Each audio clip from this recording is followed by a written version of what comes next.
میں اس کو اس لیے کہہ رہا ہوں, یہ میرے اندازے نہیں ہے, میں پرنسپلس کی بیس پہ بات کرنے لگا ہوں. اپنے ساتھ جڑے لوگوں کو بدلنے کی تمنا پہلے تو چھوڑ دیں. یہ جو ہم بالکل ٹھیک کرنا چاہتے ہیں نا, یہ بڑا غلط کام ہو جاتا ہے. اگر میں ڈائیگرام بنا کے یہ سمجھاؤں کہ یہ کلیش کیوں آتا ہے, تو یہ ڈائیگرام کچھ اس طرح سے بنے گی. ایک بندہ یہاں پیدا ہوا اور یہاں سے چل پڑا, دوسرا بندہ یہاں پہ پیدا ہوا اور یہاں سے چل پڑا. یہاں دونوں ملے, دونوں کے ملنے کے بعد ایک نیا سفر شروع ہو گیا. وہ شادی تھا اور آگے چلتا جا رہا.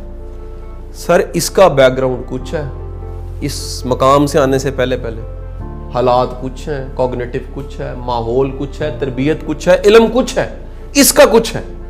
دونوں اگر مل گئے اور ملنے کے بعد چل پڑے ہیں, دونوں کا ایک ہونا تو ممکن نہیں. سو ہوتا کیا ہے, اب پہلا کام یہ کریں کہ جس سے آپ ساتھ ہی رہ رہے ہیں اور اختلاف بھی ہے, اور آپ کہہ رہے ہیں اتنا بڑا کلیش, میں بالکل کچھ ہو رہی ہوں, کچھ اور ہے. پہلی بات یہ تمنا کہ میں نے اسے بدلنا ہے, اس کو دھیما کریں, کیونکہ یہ تمنا نفرت میں بدل جائے گی جلدی, کیونکہ اگلا بدلے گا نہیں.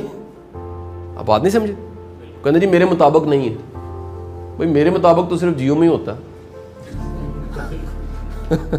کیا سمجھے, میرے مطابق تو نہیں کوئی ہو سکتا.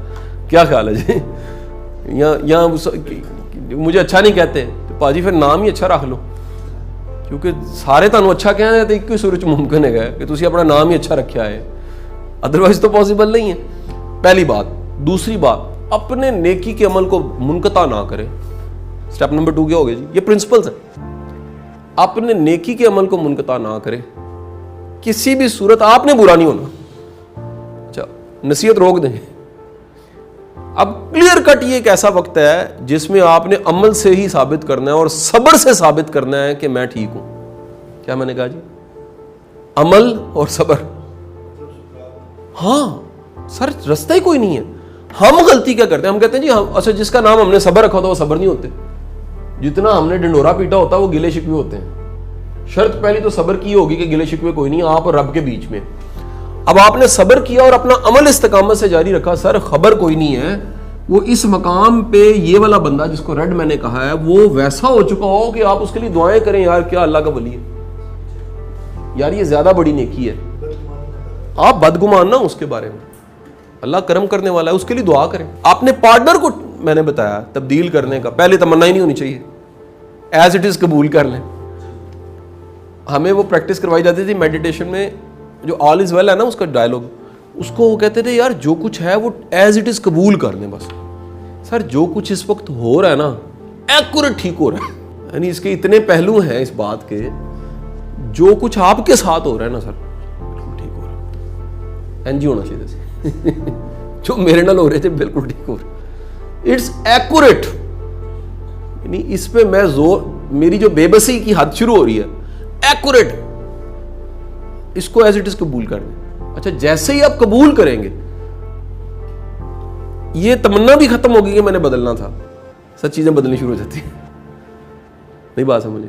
میں اس کی مثال ہمیشہ اس شکل میں دیتا ہوں کہ آپ کبھی کسی دریا میں کشتی پہ لوکل ملا جو ٹپیکل ملا ہوتے ہیں ان کے ساتھ بیٹھ جائیں اور دریا تھوڑا ہو ٹھاٹھے مارنے والا, تو وہ آپ کو پوچھتے ہیں آپ کو تیرنا آتا ہے, پہلے پوچھتے ہیں, آپ کہتے ہیں نہیں جی مجھے نہیں آتا.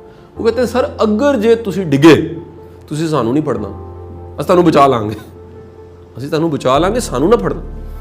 اچھا بندے کو یہ سمجھ نہیں آتا کہ کیوں کہہ رہے ہیں.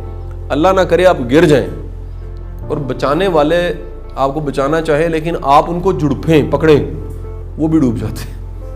لہٰذا ٹپیکل ملا جب بھی کوئی گرتا ہے پانی میں اور اس کو یہ پتہ ہوتا ہے کہ اس کو تیرنا نہیں آتا, وہ اس کو کسون مار دیتا ہے, اس کو چپیڑ مار کے بے ہوش کر دیتا ہے تاکہ اس بے ہوشی کے عالم میں نکال لوں. اس بورے کو کھینچ کے نکالنا آسان ہے, لیکن جو یہ کر رہا ہے عجیب عجیب حرکتیں کر رہا ہے وہ خود تو ڈوبے گا, مجھے بھی ڈبو دے گا. تو بعض اوقات حالات کا رحم و کرم اس پہ راضی ہو جانا چاہیے ایز اٹ از, وہاں سے رستہ بن جاتا ہے, وہاں سے فضل اور کرم آپ کو نکال دیتا ہے. لیکن اگر آپ وہاں پر کیا کریں, یعنی یہ طے کرنا کہ کہاں زور لگانا ہے, پہلی لائن کیا ہوگی جی, کہاں زور لگانا ہے, کہاں صبر کرنا ہے, دوسری لائن ہوگی. صبر کرنے کا مطلب کیا ہے, اچھے وقت کا انتظار, یہ صبر والا وقت, یہ صبر تھا آپ کا. تیسرا جہاں قبول کر لینا, بس یہ ہے وے، اللہ نہ کرے کو اللہ کو پیارا ہو گیا، یار ہے اب اس پہ صبر بھی نہیں. صبر کے ساتھ اگلا درجہ ہے یار ان اللہ چلا گیا، اللہ کے پاس چلا گیا، ہم نے بھی لوٹ کے جانا ہے، فنش. سو آپ کی تینوں چیزیں ویل ڈیفائنڈ زندگی میں ہونی چاہیے، کنفیوژن نہیں ہوتی. ہم کیا کرتے ہیں اکثر تیسرے کو دوسرے پہ لے آتے ہیں، دوسرے کو پہلے پہ لے آتے ہیں، تیسرے کو پہلے پہ لے آتے ہیں، پہلے کو تیسرے پہ لے جاتے ہیں، یہاں سے کام خراب ہو جاتا ہے. تو یہ تو طے کر لیں کہ آپ کے ساتھ رہنے والا اس کو آپ کے جیسا نہیں ہونا چاہیے، کیونکہ دونوں کے بیک گراؤنڈ کا فرق. سر جی ایک گھر میں ایک ماں کے پیٹ سے ایک چنگیر میں کھانے والے ایک جیسے نہیں ہوتے. یعنی میں کہتا ہوں یہ لائن 7 بھی ہو 6 بہن بھائیوں کی تب بھی ایک جیسے نہیں ہوں گے. نہیں بات سمجھے یار، مثال لیں کہ وہ ظرف ہی وہ نہیں ہوگا، وہ تجربہ نہیں ہوگا. سر آپ جس طرح چڑی کے گھونسلے میں چڑی اپنے چوچے کو پال رہی ہوتی ہے نا، رب ہر ایک کو پال رہا ہے. وہ رزق سے بھی پال رہا ہے، فکر سے بھی پال رہا ہے، حالات واقعات سے بھی پال رہا ہے. ایک ہی واقعہ اس کے اثرات سب پہ کیا ہیں، مختلف ہے. سو میرا کہنا یہ کہ یہ تمنا سٹیپ کیا ہوگی جی؟ پرنسپل نمبر 1 تمنا دھیمی ہوگی یا ختم ہو گئی یا کم ہو گئی. نمبر 2 اپنا نیکی کا عمل استقامت سے جاری رکھا. تیسرا صبر کیا، دعا بھی کی. چوتھا کو وقت آئے گا خود ہی عمل سے ثابت ہو جائے گا ٹھیک تھا.